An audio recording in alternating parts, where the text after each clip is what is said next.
Halo guys, balik lagi di channel Abdal Asar di segmen di horor.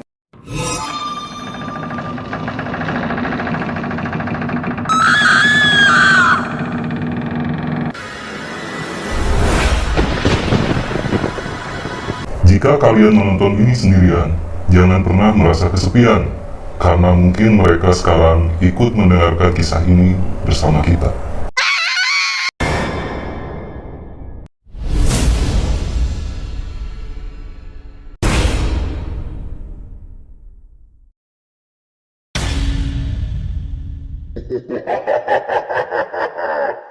Berbicara fenomena mistis, seolah tidak pernah ada habisnya. Seberapa kita sering mendengar kisah mistis, selalu ada sensasi tersendiri dalam kisah itu.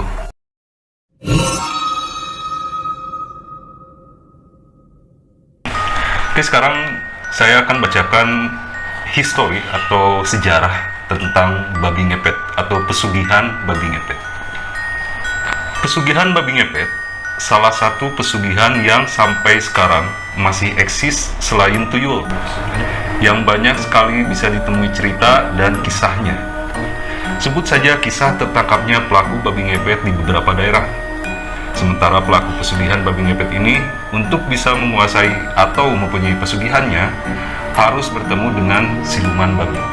Syarat utama yaitu bertemu siluman babi di tempat yang ditentukan siluman babi melalui perantara yaitu manusia dengan kemampuan khusus. Jadi tidak lantas bisa ditemui di mana-mana sesuai keinginan manusia. Tumbal pesugihan babi ngepet. Nanti setelah mampu bertemu dengan siluman babi tersebut, maka akan ada pembicaraan antara kedua belah pihak untuk membuat perjanjian pesugihan. Meski terkesan mudah, namun tumbal yang diminta setiap beberapa waktu sekali sangatlah berat, sebab pertama-tama konon yang diminta adalah anak kandung pemohon pesugihan. Seiring dengan tumbal telah terpenuhi, nantinya pelaku akan terus bertambah kaya. Cara kaya jelas tak terpikir oleh nalar bagaimana kekayaannya datang. Dan seiring itu pula pesugihan ini terus memakan tumbal. Setelah anak kandung pertama, maka akan merembet pada keluarga lainnya yang disepakati. Dan akan terus merembet pada orang-orang di luar lingkar keluarganya, semisal teman atau pembantu ataupun orang tak dikenal. Ketika melakukan ngepet, ritualnya tidak bisa dilakukan seorang diri, dikarenakan ritual ini mengharuskan adanya satu orang lagi sebagai penjaga dan pembaca mantra tertentu. Serta terlebih lagi pesugihan babi ngepet ini konon hanya bisa dilakukan oleh sepasang suami istri, yaitu suami yang ngepet menjadi babi, lalu istri sebagai penjaga dan pelengkap ritualnya. Suami berubah jadi babi ngepet. Pertama-tama, suaminya akan menutup badan dengan jubah hitam pemberian siluman babi. Sedangkan tugas istri membaca mantra sambil menyalakan lilin beserta membaca mantra-mantra sampai suaminya berubah menjadi babi jadi-jadian dan keluar menuju rumah-rumah korban. Tentu, saat melakukan pesugihan itu adalah malam hari dan uniknya, cara babi ngepet mengambil uang. Pengambilan uang dari rumah korban tidaklah perlu untuk babi ngepet masuk ke dalam rumah seperti tuyul. Babi ngepet hanya perlu menggesek-gesek badan ke dalam tembok rumah, dan secara magis, uang dalam rumah akan berpindah ke dalam kantong di jubah hitam pemberian siluman babi. Tugas seorang istri. Itulah tugas suami dan cara babi ngepet mengambil uang milik target. Dan bagaimana tugas istrinya?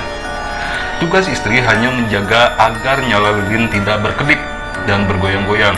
Seandainya itu terjadi, maka bisa dipastikan babi ngepet sedang dalam bahaya. Maka jika itu terjadi, diharuskan membuat nyala api tenang kembali dan tidak bergoyang dengan cara apapun. Namun jika semakin bergoyang keras, maka mau tidak mau harus kalian dimatikan saja apinya untuk keadaan darurat. Setelah api lilin dimatikan, maka otomatis babi ngepet yang sedang dalam bahaya akan berubah menjadi manusia kembali. Tentunya agar bisa terlepas dari kejaran bahaya, atau malah bisa berpura-pura ikut panik mengejar sosok babi ngepet. Cara mengusir atau menjaga rumah dari pesugihan babi ngepet jika di suatu daerah sedang marak pencurian uang secara magis adalah dengan membasuh atau menyiram sekeliling rumah dengan air sisa cucian beras. Namun, bisa juga dengan menggantungkan bawang tunggal di depan pintu agar babi ngepet tersesat dan tidak bisa menuju rumah tersebut. Itulah beberapa cara yang bisa digunakan untuk menangkal babi ngepet. Jenglot. Sebagian masyarakat Indonesia percaya jenglot mempunyai kekuatan mistis dan doyan memakan darah manusia. Kekuatan jenglot juga dipercaya bisa mengundang malapetaka atau bencana. Jenglot beberapa kali ditemukan di wilayah Nusantara, diantaranya wilayah Jawa, Bali, dan Kalimantan.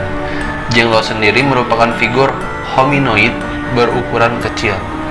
Jenglot memiliki ciri berkulit gelap dengan tekstur kasar seperti mumi, wajahnya seperti tengkorak dengan taring mencuat, berambut, dan berkuku panjang. Sampai saat ini, jenglot masih menjadi sosok misterius yang begitu populer di Indonesia. Banyak orang bertanya-tanya, apakah jenglot makhluk gaib atau hanya tipuan? Yang pasti, sebagian masyarakat masih percaya jenglot punya kekuatan mistis. Pada tahun 1997, jenglot pernah muncul secara misterius di Pulau Jawa. Jenglot ditemukan di beberapa tempat seperti di batang pohon, di atap rumah, dan di bawah tanah. Jenglot memiliki penampilan mirip dengan manusia, namun dengan ukuran mungil. Di bagian badannya dilengkapi taring tajam, kuku serta rambut panjang. Jenglot juga dianggap sebagai vampir lantaran makanannya darah manusia atau hewan. Pemilik jenglot harus memberi makan jenglot setiap hari dengan setetes darah. Jika tidak, maka orang-orang di sekitar pemilik jenglot akan terkena musibah. Beberapa orang masih percaya jenglot dulunya adalah seorang manusia. Dalam tradisi lokal, disebutkan bahwa jenglot dulunya merupakan seorang pertapa. Pertapa itu mendalami ilmu sihir yang dilarang untuk memperoleh keabadian. Ketika pertapa meninggal, tubuhnya ditolak bumi, kemudian menyusut menjadi jenglot. Namun, dari pemaparan tersebut, asal-usul jenglot masih menjadi misteri. Apakah jenglot merupakan makhluk gaib, jelmaan pertapa, atau hanya benda karya tangan-tangan manusia?